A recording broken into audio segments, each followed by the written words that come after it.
NAC रे स्वच्छता एवं तथ्य प्रदान को नहीं विवाद थमु नथिबा बेले आज पुणी एक सांघातिक ऑडियो रेकॉर्डिंग सोशल मीडिया रे वायरल होईछि जहां प्रशासन रो स्वच्छता उपरे बड़ प्रश्नवाची सृष्टि करिछि।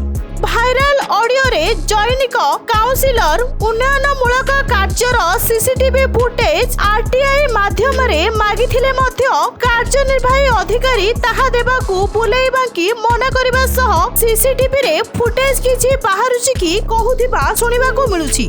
साधारण रे संदेह कर जाउछि जे नवेम्बर 28 तारिख संध्या रे ही एही सीसीटीवी रो हार्ड डिस्क को गायब कर दिया जाइछि।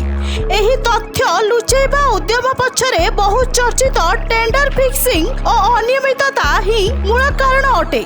जदि काम रे स्वच्छता अछि तेबे अधिकारी माने तथ्य देबाकू भय करूछन्ति काहेकि?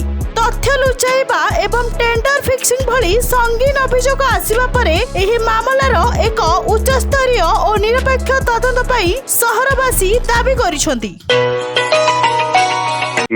सर बड़ाबू कहते जे खाली फुटेजटा बाले मत पचारि कहे देवाई मना कर कोटा मना कर अनन्या बड़ाबू सहित कथा कहूँ कौन बड़ा कोटा मना कर फुटेज देवी मो सार नपद दे पारे कि हाँ फुटेज कौन फुटेज बाहर ना कौन नहीं देखा है देखुना फुटेज से अच्छी ठीक अच्छी देखुना मुझे कोटा मना कली आरटीआई मागिची मो सहित कौन संपर्क मु कहली मुझे ना सार न पचारि फुटेज जहाँ बाहर से तो आरटीआई मागिचे आगे देखो आम फुटेजटा देखो आगे।